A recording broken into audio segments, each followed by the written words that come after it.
Bankia patrocina Millennium. Les saludamos al empezar el programa de hoy. Vamos a tomar tres tipos de noticias y vamos a ponerlas, a situarlas sobre la mesa. La primera noticia, los enfrentamientos entre pequeños comerciantes y las grandes superficies comerciales. Segunda noticia, niños que son acosados en la escuela y que son víctimas de lo que hemos llamado el bullying. Tercera noticia, grandes corporaciones que no pagan los impuestos en nuestro país, sino que lo hacen en otro de la Comunidad Europea que les es más ventajoso, o lo hacen en otros lugares. ¿Cuáles son los elementos en común que tienen las tres noticias? Hablémoslo en el programa de hoy.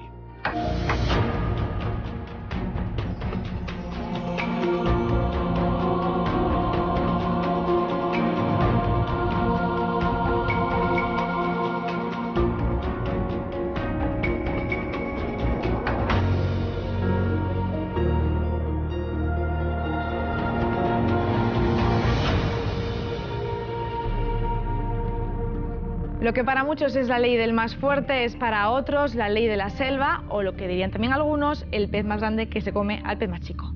No todos piensan igual. Enrique de Barbier, en el diario La Razón, decía hace muy poco que la ley del más fuerte es la ley del más débil. De lo que hemos llamado el bullying. Tercera noticia, grandes corporaciones que no pagan los impuestos en nuestro país, sino que lo hacen en otro de lo que hemos llamado el bullying. Tercera noticia, grandes corporaciones que no pagan los impuestos en nuestro país, sino que lo hacen en otro de la Comunidad Europea que les es más ventajoso, o lo hacen en otros lugares. ¿Cuáles son los elementos en común que tienen las tres noticias? Hablémoslo en el programa de hoy.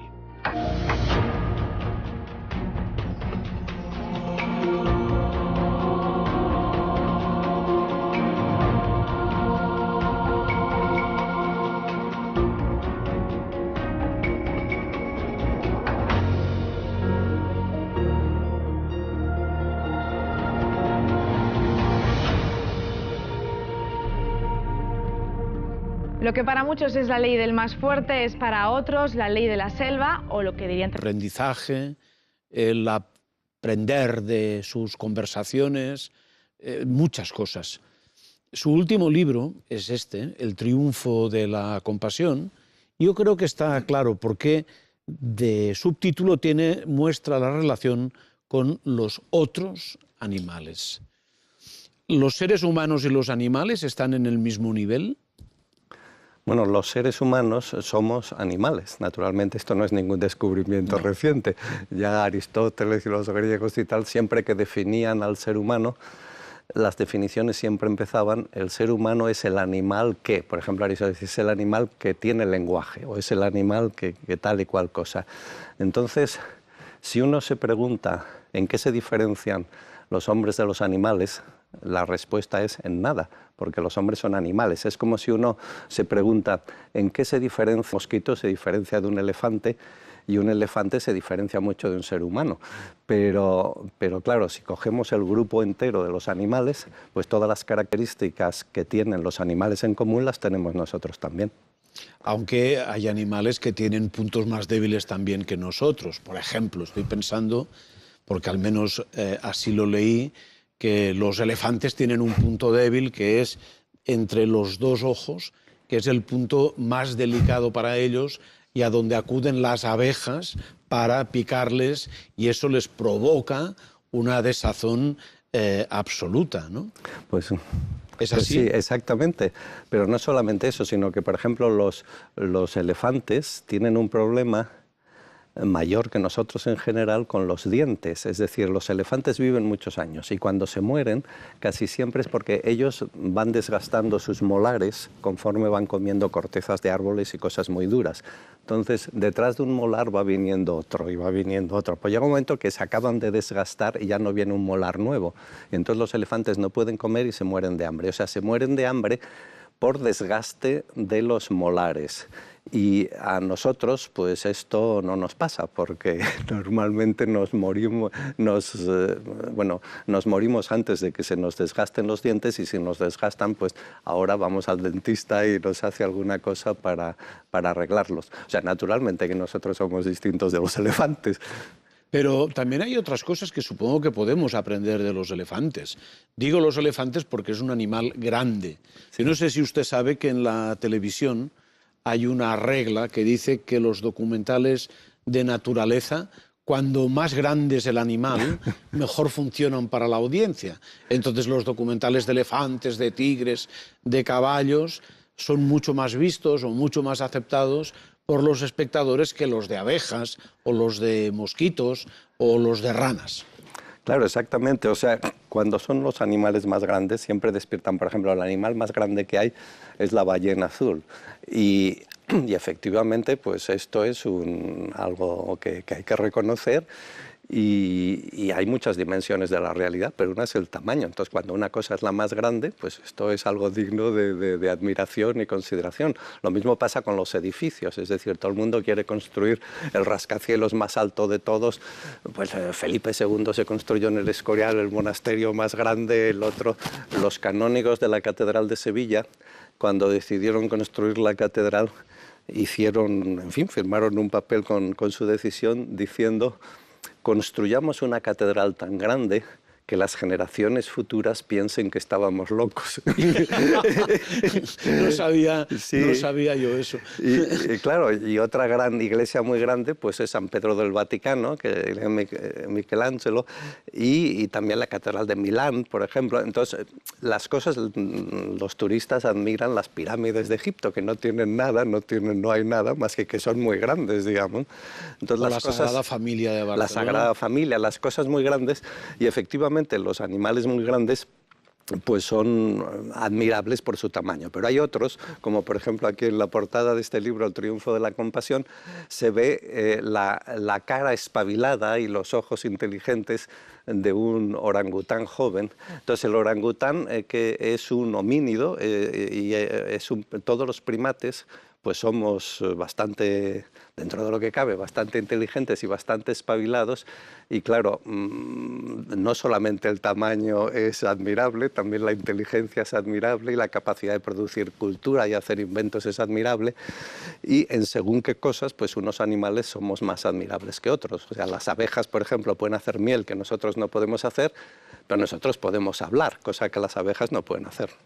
Sí, porque con el zumbido que producen no podemos considerarlo conversación, ni hablar, ni un sistema. Es un sistema, ¿cómo le podríamos llamar? Bueno, las abejas tienen un sistema de comunicación muy bueno, que es un sistema danzando dentro de la colmena, pero que solo sirve para comunicar un tipo de mensajes, el mensaje de dónde está la comida. Es decir, las abejas salen de la colmena y se ponen a volar en todas las direcciones. Y si encuentran un sitio que hay muchas flores con néctar y tal, entonces vuelven a la colmena y entonces se ponen a bailar en círculos, las que lo han descubierto. Y todas las otras se unen a la danza, y según la inclinación de la danza y la velocidad de la danza dentro de la colmena oscura, entonces están comunicando en qué dirección respecto al sol están los alimentos y aproximadamente a qué distancia.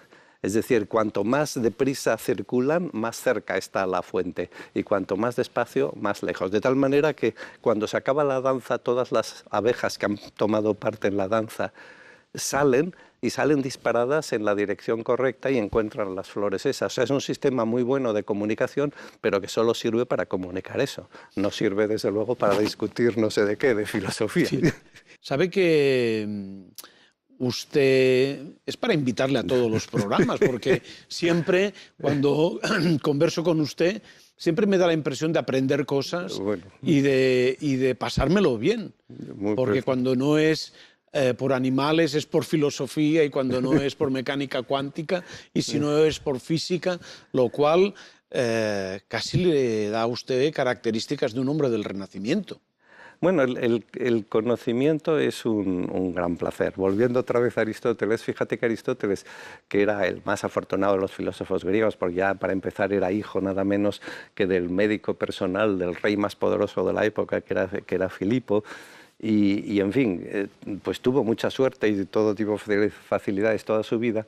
Cuando él, al final, en la Ética Nicomaquia, reflexiona acerca de la felicidad, dice que nosotros podemos vivir conforme a diversos ideales, y él reconoce, por ejemplo, un bios, o sea, reconoce que hay gente que para su vida la enfoca para ganar la mayor cantidad posible de dinero, o para obtener la mayor cantidad posible de poder, o para, de diversas maneras, o para obtener gloria y fama y tal.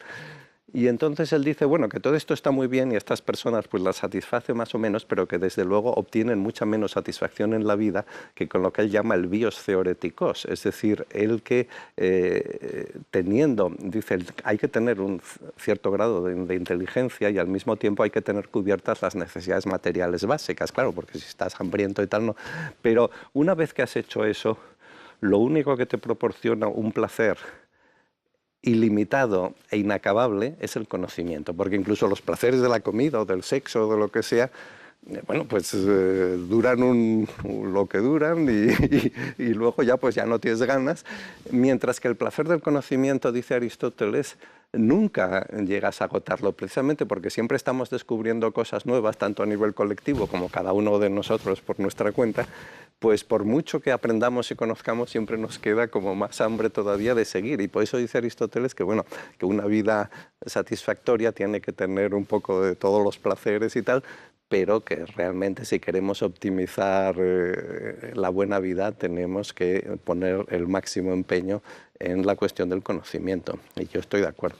Pues vamos a conocer más y a ver si somos capaces de destripar esta noche las claves de por qué nos seducen siempre los más fuertes o queremos ser los más fuertes con dinero, con poder, y sin embargo los que no tienen dinero y poder pensamos que son débiles y luego no lo son. Pero yo creo que todo eso irá saliendo a lo largo de la tertulia de esta noche. Cristina Sánchez Miret, doctora en Sociología y profesora en la Universidad de Girona en el Departamento de Empresa, especializada en desigualdades sociales. Basilio Baltasar, escritor, editor y periodista. Es director de la Fundación Santillana y editor del portal El Boomerang de blogs literarios. Enrique Luque Baena, catedrático de Antropología Social y profesor emérito de la Universidad Autónoma de Madrid, especializado en Antropología Política y Jurídica. Lo que han visto es solo un fragmento de la entrevista con Jesús Mosterín. Ya saben que a partir de mañana pueden encontrar la charla íntegra en rtv.es. A lo largo del debate vamos a abordar el tema de la ley del más fuerte desde muchas perspectivas, pero vamos a empezar con el punto de vista económico. Para ello nos vamos a ir al año 1972, en concreto al 4 de diciembre.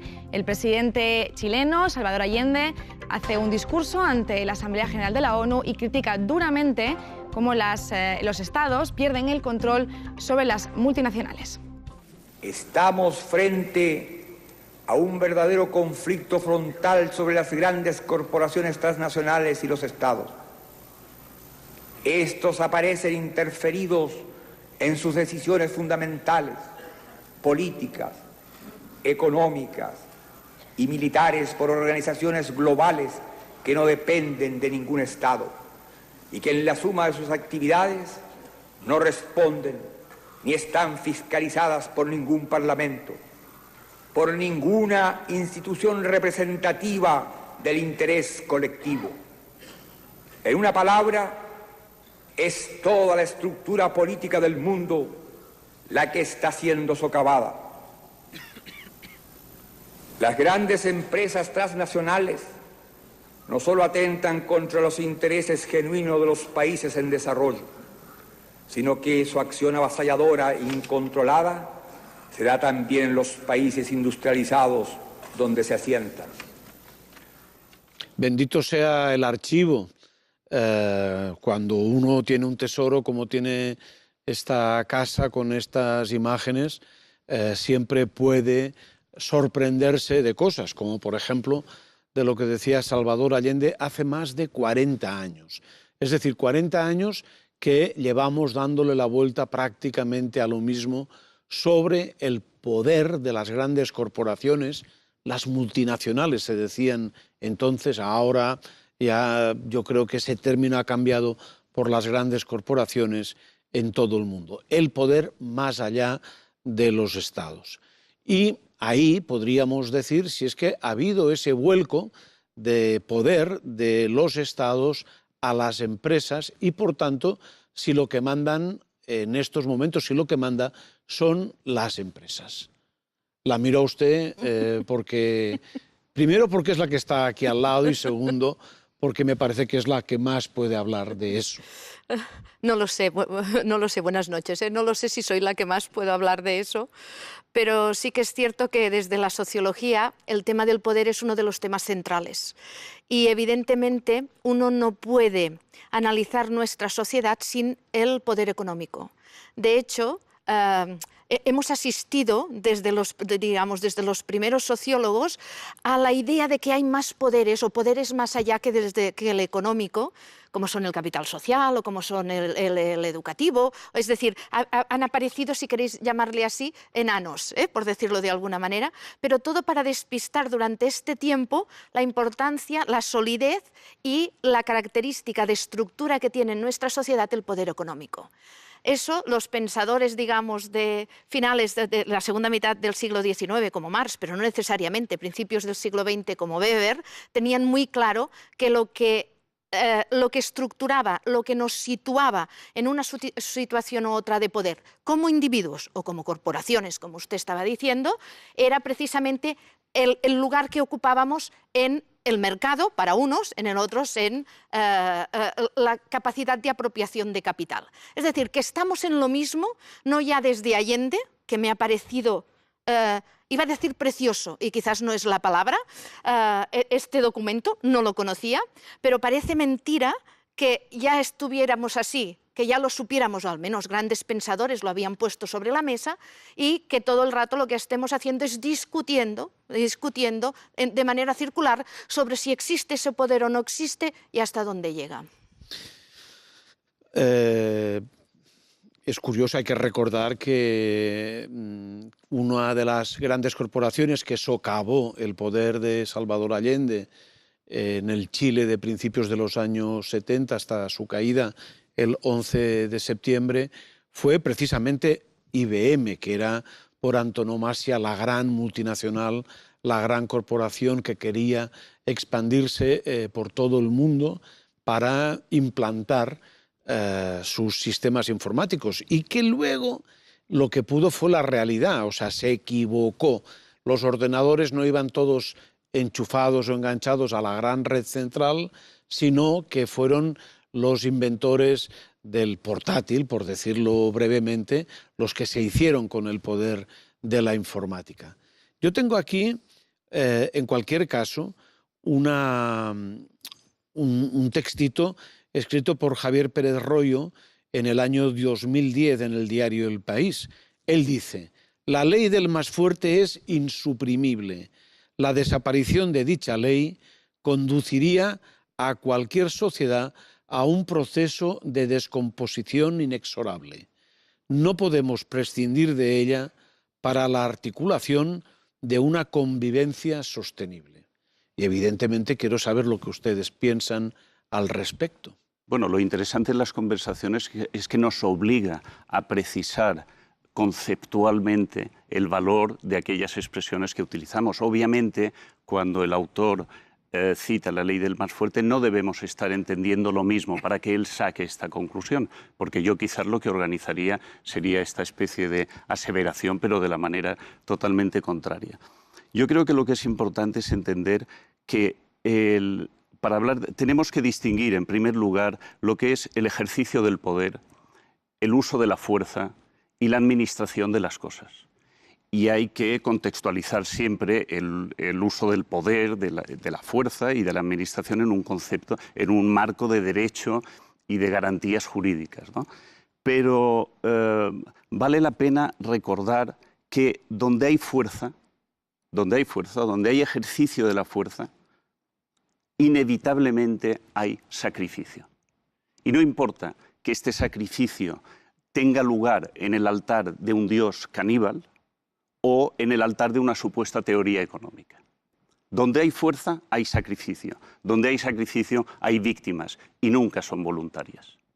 Entonces, la ley del más fuerte es una ley que surge de una determinada interpretación de la naturaleza y, sobre todo, de la historia de la guerra. Una sociedad que no sabe protegerse de la ley del más fuerte, el desenlace es siempre el mismo, la guerra. Y de ahí nuestra sombría historia de guerras. Hay que recordar, sobre todo para los que siendo niños admiramos esa figura majestuosa y soberbia del elefante, que en la naturaleza uno de los animales más poderosos, que es el elefante, es vegetariano. Es decir, que vive, salvo en los conflictos amorosos o hormonales, que vive sin agresión, más que para la defensa de sí mismo. Entonces, la clave de interpretación de lo que es la ley del más fuerte en una sociedad es saber si quiere vivir sometida a esta ley o si quiere protegerse mediante los principios de cooperación y ayuda mutua. Entre los libros que tenemos encima de la mesa y que nos ha servido para preparar y documentarnos el programa, está este de Malcolm Gladwell, editado por Taurus, que se llama David y Goliat. Ahí tenemos el viejo mito bíblico, en donde destripa y hace una lectura psicoanalítica incluso de David y Goliat. Pero Gladwell parte de la historia real y analiza el conflicto de Irlanda del Norte, la mente de los investigadores del cáncer y la de los líderes de los derechos civiles. Y ahora viene un poco a colación de lo que dice el señor Baltasar. Dice que el alto precio de la venganza y las dinámicas de las clases que obtienen buenos resultados y de las que no, para demostrar cuánto de lo que hay de bello y de importancia en el mundo se origina en el sufrimiento y en la adversidad. O sea, él dice, si no hay sufrimiento, no hay avance, si no hay adversidad. Y eso es un poco ese carácter ritual de sacrificio que se produce siempre entre el más fuerte y el más débil. Bueno, pero esto no deja de ser una teoría de este señor. Por supuesto. En definitiva, aquí lo que importa es, en una sociedad, ¿no?, libre y democráticamente articulada, cuántos se ofrecen voluntariamente para ser sacrificados y dar este ejemplo de sufrimiento y de dolor para que finalmente en algún momento salga la belleza. Hay una escena, la recordaréis, en El tercer hombre, en la que el encuentro de los dos protagonistas en las alcantarillas de Viena, precisamente el personaje que hace el papel de malo le reprocha la bisoñez y la inocencia al protagonista y le dice, ten en cuenta que toda la dureza de la política del Imperio Romano nos permitió disfrutar de esas grandes obras de arte. Y sin embargo, Suiza, ¿qué dio? El reloj de Cuckoo. Bueno, tenemos que saber, y ahora sí que podemos hacer un balance.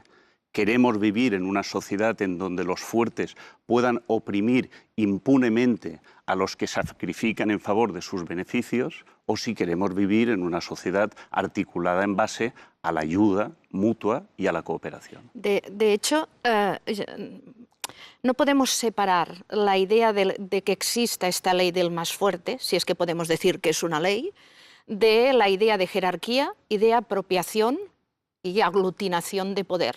Es decir, lo que hay detrás, que yo no sé si puede ser de otra manera, analizado desde la sociología, no hemos encontrado otra manera. A nivel ideológico, creo, y eso es solo una creencia, que debería poder haber una de cooperativa, que nos haría avanzar mucho más. Pero lo cierto es que lo que encontramos en las sociedades es que esta ley del más fuerte, entendida como el que más mide, o el que más corre, o entendida como el que tiene más trabajadores a su cargo, en las grandes corporaciones, depende de que la sociedad se estructure a partir de una jerarquía.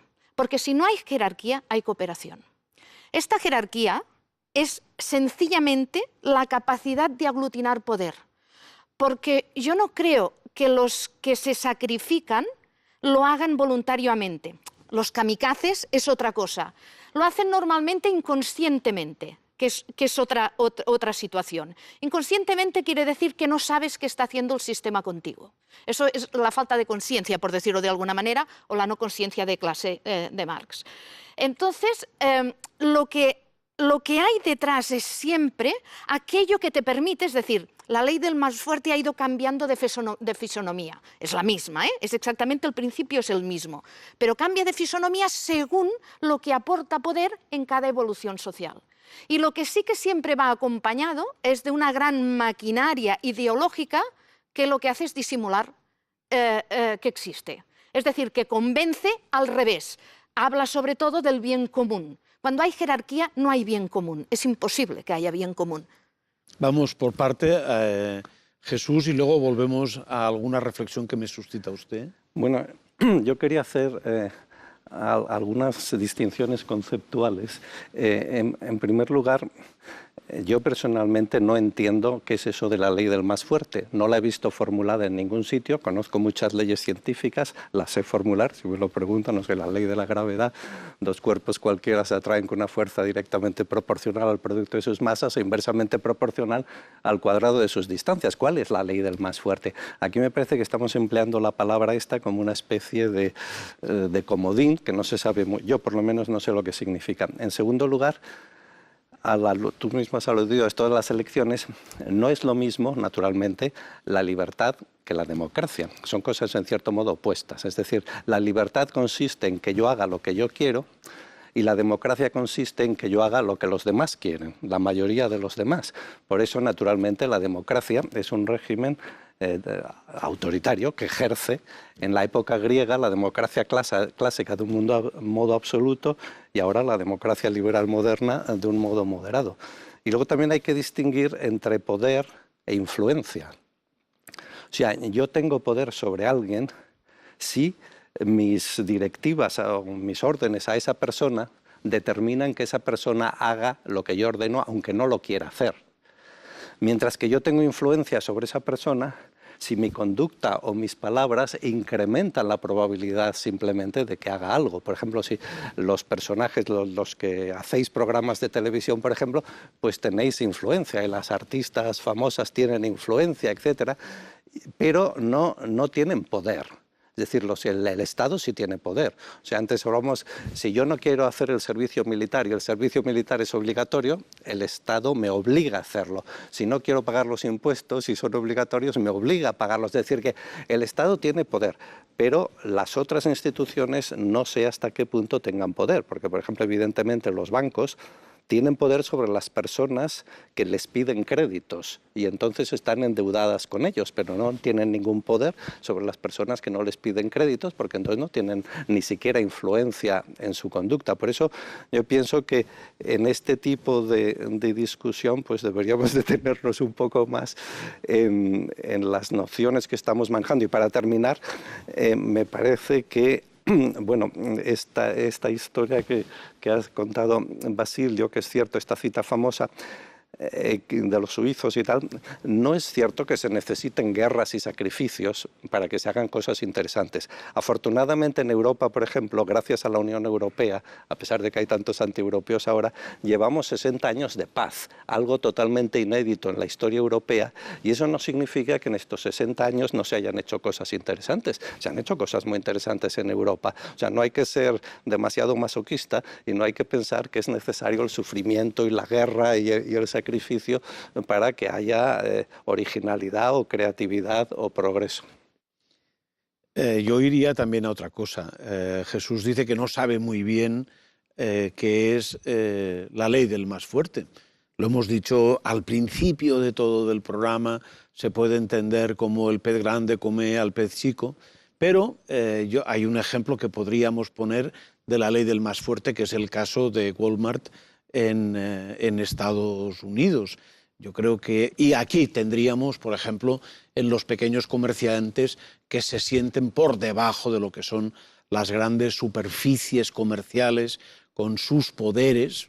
Yo creo que ahí sí que hay un poder de, no diré de maquinación, sino de encontrar los precios que a ellos les convengan más, incluso a veces practicar el dumping para conseguir que el consumidor vaya a su comercio. Carmen. Bueno, esto que estabas contando, Ramón, lo explican muy bien en el documental sobre esta gran cadena, Walmart, el alto coste de los precios bajos, un documental que dirigió Robert Greenwald y en el que podemos ver el testimonio de los Hunter, que es una familia afectada por la llegada de esta gran superficie comercial a un pequeño pueblo de Estados Unidos. Mom and pop operations that have been in business for years, they're out on the street. They just had to close their doors just because of one entity. And it appears that that is their intent, to come into a community and force everybody out. They did nothing but lay down the freaking red carpet for them. I know how hard it was for my dad, my grandfather, to build this building on this lot. They went through everything to try to get the commissioners and stuff to allow them to build here. I mean, we had to, they got sign issues, got to be certain size. We had to make sure we had enough green around the area. I'm all for free enterprise, but when you look at the big picture, they're the people who own a company are the richest people in the world. So, in reality, I think they could spread that out. Hablabas antes de la cooperación. Yo no sé si es posible esa cooperación entre grandes y chicos desde la perspectiva comercial, o la guerra simplemente es, la guerra comercial es simplemente descarnada. Es del todo descarnada. Es prácticamente, casi diría que imposible, porque los intereses son antagónicos. Porque lo que quiere la gran empresa es que no haya competencia. La pequeña empresa vive de la competencia, entre comillas, por decirlo de alguna manera, pero de la suma de esfuerzos. Por ejemplo, para pasarlo a un nivel de la vida cotidiana muy simple. En Cataluña, que hay un tejido, o había, todavía la pequeña y mediana empresa sigue siendo alrededor de entre el 80 y el 90% de las empresas que hay en Cataluña. Pero si lo pasamos a nivel de vida cotidiana, es decir, la gente tenía muy claro, sobre todo los que tenían pequeñas empresas, que solo compraban a otra pequeña empresa. Es decir, el que vendía gafas le compraba al joyero que tenía en su mismo pueblo. Y el joyero, cuando tenía que comprar unas gafas, no se iba al Walmart, o en este caso a un gran almacén de aquí, sino que se iba al otro que estaba en su misma situación respecto de lo que es la estructura comercial. Esto se ha perdido completamente en las nuevas generaciones. Entonces esto ha hecho que sea mucho más débil la posición que tienen los pequeños comerciantes respecto de las grandes marcas. No solo por eso, también es cierto que ha habido una implementación importante y mucho poder, como se veía en el documental, para que éstas cambiaran leyes. Y las leyes, fijaros, que se están cambiando respecto de los intereses de estas grandes superficies, no de de los pequeños comerciantes o de la pequeña empresa. En Barcelona hemos tenido recientemente un caso clarísimo de esto con los horarios comerciales. Es decir, es muy distinto, por ejemplo, Barcelona de Madrid, o lo ha sido durante mucho tiempo. Ahora esto está tendiendo a la convergencia total y absoluta. ¿Por qué? Porque no solo se han hecho más débiles por una característica de cómo funciona el consumidor. Nosotros habíamos analizado quién compra en qué sitio y las clases sociales lo hacían de manera muy distinta. Ahora, con las nuevas generaciones, la mayoría de gente va a las grandes superficies independientemente de la clase. Y con la crisis esto se ha agravado mucho más.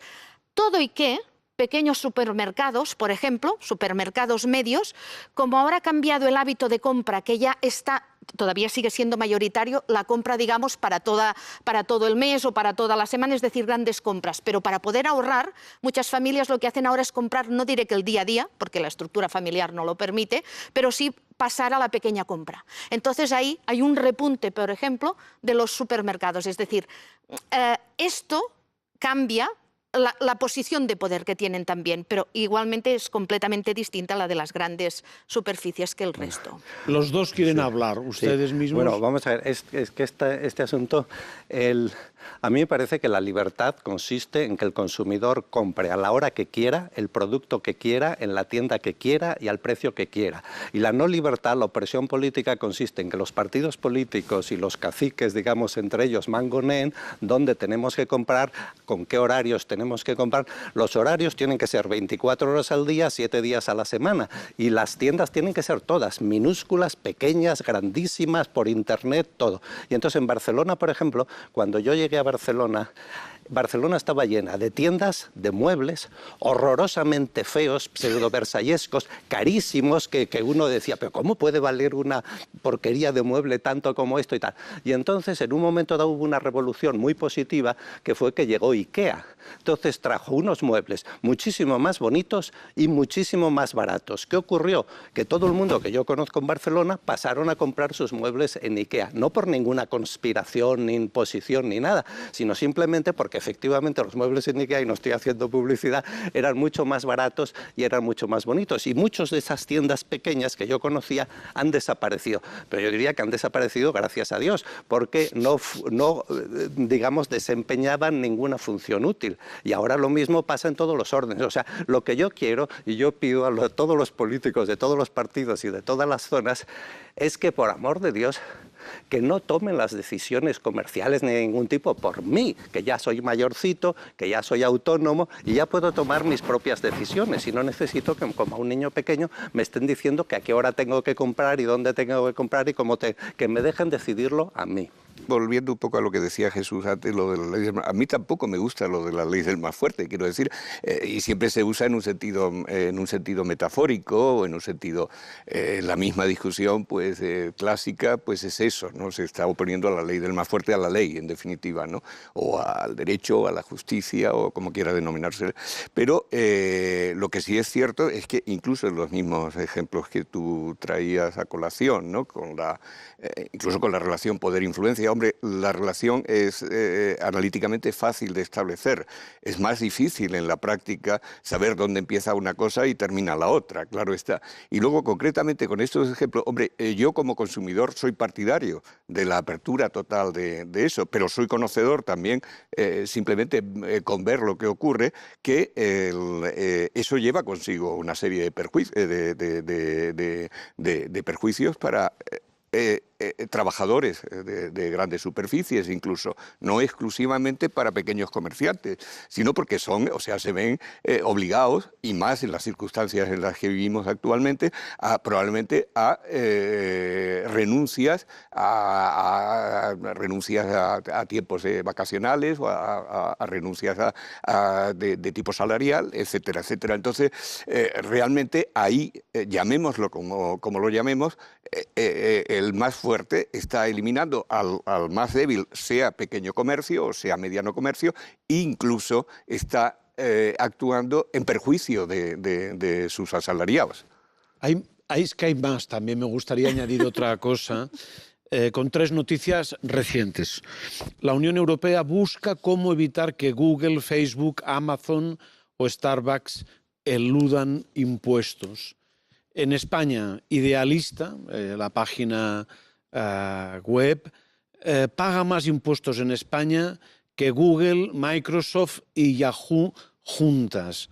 El presidente de Telefónica, César Alierta, carga contra empresas como Facebook porque no pagan impuestos y no invierten. Y creo que Carmen tenía unas declaraciones, ¿no?, de la revista Actualidad Económica. Noticias como esta, Ramón, ponen de manifiesto que en teoría las empresas grandes, las multinacionales, pagan más impuestos que las pequeñas. Esto es en teoría, ya está Cristina diciendo que no, esto es en teoría. En teoría hay un 30% que pagan las grandes empresas y un 25% las pequeñas, por ejemplo, el impuesto de sociedades. Pero como decimos, en la teoría, ¿qué pasa en la práctica? Nos lo va a contar Ariadna Trillas de Alternativas Económicas. El tipo efectivo que pagan es muy inferior porque se le puede aplicar a las grandes compañías una serie de bonificaciones, deducciones fiscales que, aunque se limitaron hace poco y en teoría el gobierno se supone que las va a limitar un poco más, hacen que los impuestos reales que se pagan se queden en no más del 10%, 15% en términos reales, y según qué tipo de empresas estamos hablando de que incluso menos, ¿no? El ministro de Hacienda, Cristóbal Montoro, llegó a decir que las grandes multinacionales pagaban de media un 4% de impuesto de sociedades. En el caso específico de las multinacionales, tenemos que tener en cuenta que nos encontramos en un marco de competencia entre Estados muy fuerte para atraer las inversiones. La fiscalidad es uno de los, digamos, de los elementos clave que utilizan los estados para atraer a esas multinacionales. De modo que legalmente es posible planificar una serie de estrategias para pagar el mínimo de impuestos posible, aprovechando que una empresa está en varios países. Ese es el tema, está sobre la mesa, podemos hablar sobre él, se nos pasa prácticamente el tiempo y a mí me gustaría todavía hablar de una cosa más, que es el tema de las mayorías culturales. Por ejemplo, conceptos que están en series de televisión americanas y que de pronto se expanden aprovechando esa mayoría de que se ve en todo el mundo y que yo le escuché a usted hace muy poco en una conferencia, que era el tema de los muertos vivientes, ¿no? ¿Cómo era esa historia? Bueno, aquello fue una licencia que la amabilidad de nuestro anfitrión pues, me permitió pronunciar, ¿no? en un debate público. Pero sí que era, digamos, una alusión irónica y un poco sarcástica, pero algo que no deja de ser cierto. Es decir, la potencia de Estados Unidos para exportar sus productos culturales convierte en una presencia ineludible para todas las generaciones europeas a lo que son los grandes fantasmas, las obsesiones, los valores, las prioridades de una sociedad que no es la nuestra. Y ponía como ejemplo precisamente todas las películas de zombies y de muertos vivientes. Obviamente, un psicoanalista podría sentar a Estados Unidos en el diván y obtener de todos estos grandes mitos recurrentes de la sociedad americana y del cine de terror, ¿no? Conclusiones muy interesantes. Y irónicamente yo comentaba al señor Colom que los muertos vivientes son un horror para los norteamericanos, pero que nosotros nos hemos acostumbrado con una enorme normalidad a verlos circular entre nosotros, ¿no? Bueno, esto era la cuestión, pero en cualquier caso, decía antes nuestro amigo Mosterín que no sabía definir la ley del más fuerte. Podemos improvisar una definición. La ley del más fuerte es el proceso de legitimación que elabora el fuerte para ser más fuerte. Es lo que decía antes nuestra contertulia sobre que mientras se habla de unas cosas se disimula lo que está... Sobre todo la estructura que hay detrás. La estructura. Y desde esa perspectiva, además, no solo es la cultura americana, es IKEA. IKEA nos ha vendido la idea de que sus muebles son bonitos. No me pongo en si son bonitos o no, pero su potencia en los medios de comunicación ha tenido la capacidad, que nos vende una república, nos vende lo que quiera, pero en todo caso lo que hacen sobre todo las grandes corporaciones es aprovechar muy bien esa presencia en los medios y esa capacidad de promover arquetipos y estereotipos culturales, que hacen, como decía Bourdieu, los criterios y bases sociales del gusto, después de él, digamos, es prácticamente imposible de discutir que sea así. Y desde esa perspectiva, desde esa también, porque además queda todo lo que usted dijo sobre qué pasa con los trabajadores, qué pasa con el paro, que no lo hemos dicho, qué pasa con todo aquello que está relacionado en cómo vivimos y de qué manera vivimos. Desde esa perspectiva, y entiendo que no es el programa, yo no entiendo la libertad, porque sobre todo me pregunto si existe. Desde el punto de vista sociológico yo le diría ya que no, porque la libertad como libre elección, eso es, no diré que una utopía, pero en todo caso que está directamente relacionado con si tienes hipoteca o no la tienes, con si te has criado mirando la televisión o no te has mirado mirando la televisión, y con tantos otros referentes culturales construidos como sociedad, como comunidad, que yo ya no me llego a preguntar si esa libertad existe. Y eso que me parece que elijo cada día, me parece que elijo si compro muebles de IKEA y me parece que elijo qué trabajo quiero, pero no es cierto. Bueno, el mundo estaba dividido en compartimentos estancos y aislados, donde la cultura de la gente estaba determinada por la tradición y las autoridades. Si uno nacía en la Arabia Saudita, tenía que ser maometano, tenía que hablar árabe, tenía que, si era una mujer, tenía que cubrirse con el velo, etcétera, etcétera, etcétera. Entonces ahora las culturas estas tradicionales y nacionales están desapareciendo, afortunadamente diría yo, y están siendo sustituidas por una cultura global que es la verdadera cultura. Esta cultura tiene una enorme cantidad, una oferta gigantesca de rasgos culturales. Es decir, tenemos todo tipo de lenguas, todo tipo de religiones, todo tipo de muebles, todo tipo de modas, etc. Entonces, la cuestión es, las personas que quieran unirse en asociaciones o en comunidades que determinen, como quieran, por autoridad o por votación, cómo van a ir vestidas, a qué hora van a comprar, qué van a hacer, que lo hagan.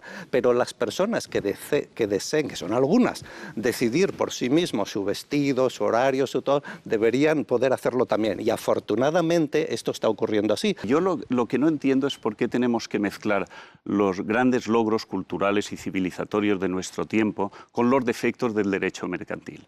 A mí me puede parecer muy bien que los irlandeses decidan desgravar la actividad de Apple, de Amazon o de cualquiera de las grandes multinacionales. Lo que evidentemente es un agravio comparativo para esta comunidad es que estas multinacionales, estas corporaciones, tributen en Irlanda por lo que facturan aquí en España con los ciudadanos españoles. De lo que estamos hablando es que la sociedad se dota del Estado para regularse racionalmente con principios de ética y de sentido común. Esta es la cuestión.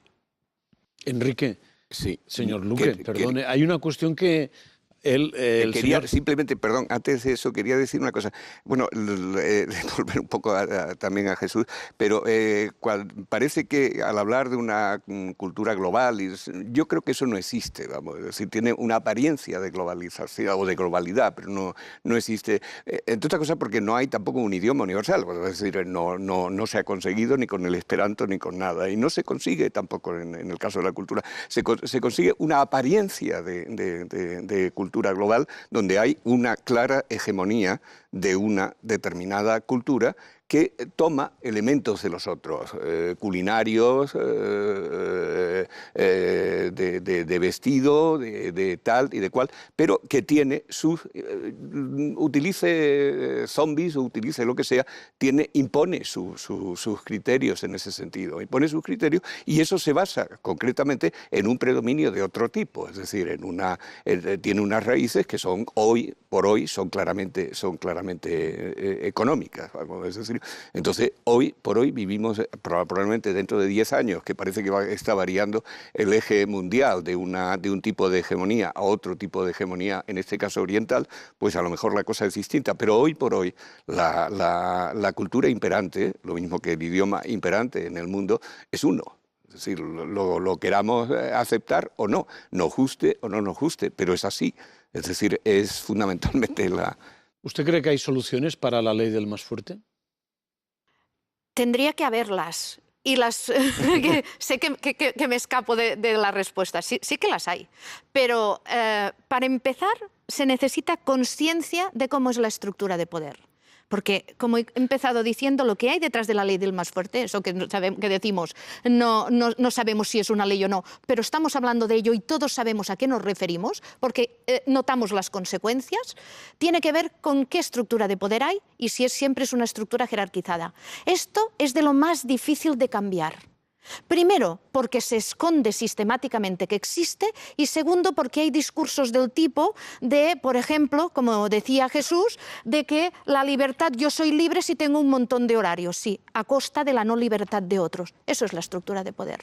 Y yo no digo que no pudiera haber una sociedad en que hubiera horarios para todos y cada uno pudiera comprar, y no solo muebles del IKEA, sino esos que usted dice que son tan horrorosos que han desaparecido, porque eso sería lo mejor de todo, porque gustos puede haber muchos y muy distintos, pero para ello tendría que no existir estructura de poder, sí, pero no eso jerarquía. Me parece que eso sí que hay una utopía, que es la no existencia de estructura de poder.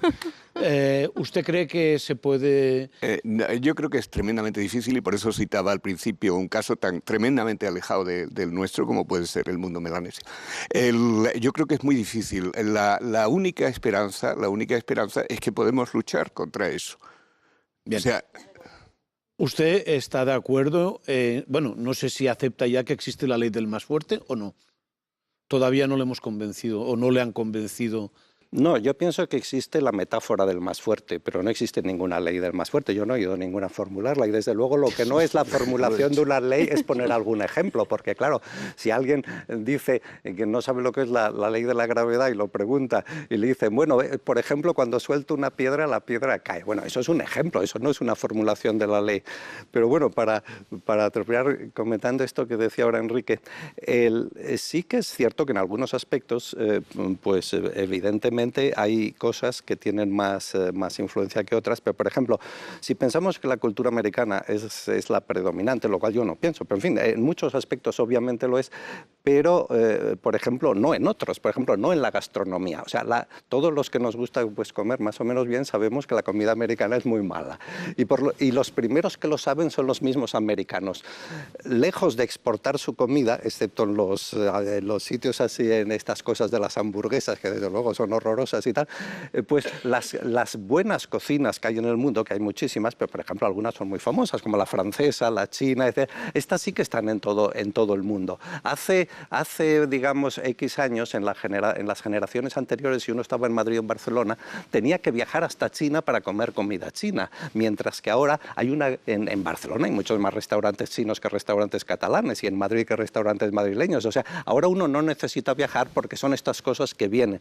Y en Nueva York, pues la gran mayoría de los restaurantes que hay en Nueva York son o franceses o chinos o italianos. Hay muy pocos, afortunadamente, excepto estos McDonald's y tal, de restaurantes americanos. O sea, lo que podemos hacer es aprovechar que vivimos en una época, digamos, tan rica en posibilidades para elegir. Y si a esto sumamos la elección que estamos adquiriendo a través de Internet, de comprar directamente en todo el mundo las cosas que tenemos, pues esto nos lo aumenta mucho. Vivimos en una época llena de horrores, hay que lamentarlo, hay que llorar, hay que gritar, pero también vivimos en una época llena de cosas positivas y buenas. También hay que alegrarse de eso y hay que aprovecharlo en nuestras vidas.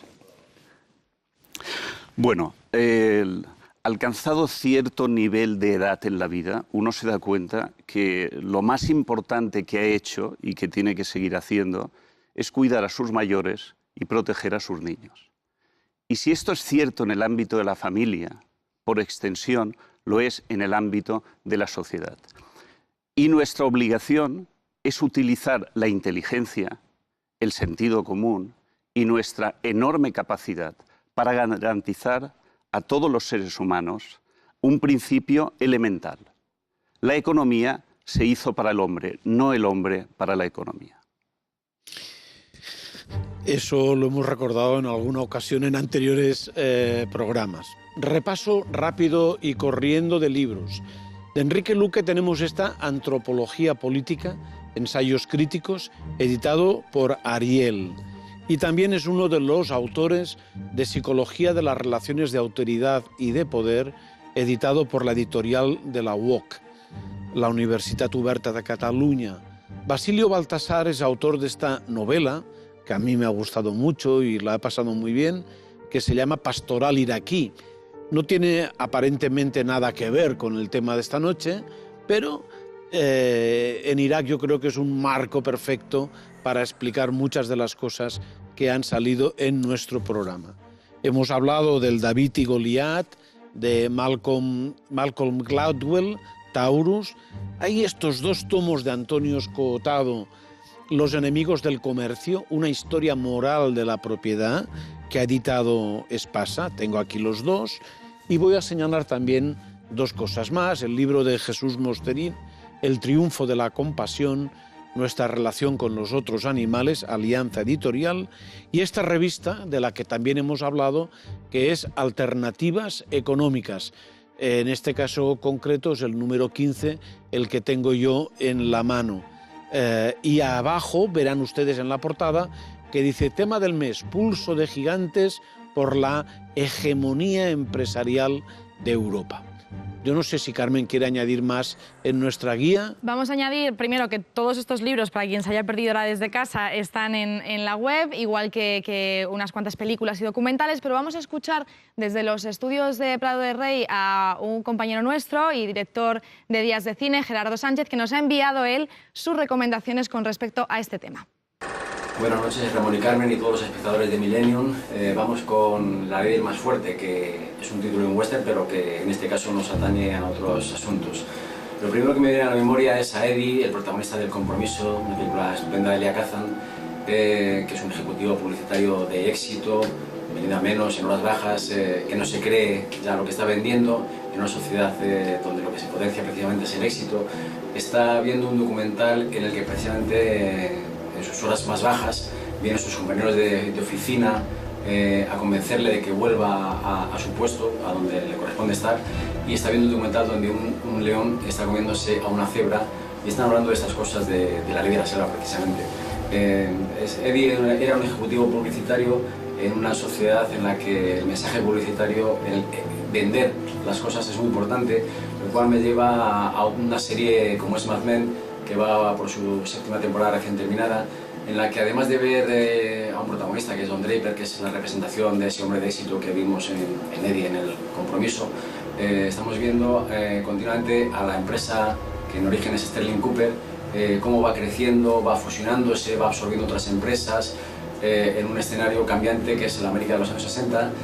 La película que refleja más fielmente, creo yo, cómo un capitalismo malentendido puede ser enormemente perjudicial para los ciudadanos y la sociedad moderna, sería Wall Street de Oliver Stone, en la que además del personaje de Gordon Gekko, este hombre sin escrúpulos que interpretaba Michael Douglas, pues veíamos cómo las artimañas de este tiburón de las finanzas pues llevaban a comprar empresas y a desguazarlas para ganar dinero a mantas, ¿no?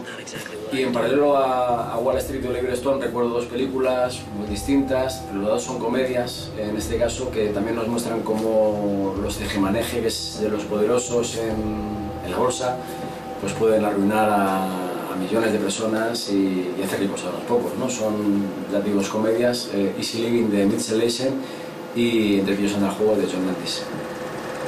Y si el programa se llama La ley del más fuerte, hay que recordar también esa película de Fassbinder que se llama La ley del más fuerte, en donde ahí se aplica a las relaciones personales entre 2 hombres. Ahí termina el programa, esperamos que les haya aportado argumentos y también que se lo hayan pasado bien discutiendo y siguiendo las opiniones de nuestros invitados. Nada más, les esperamos la próxima semana.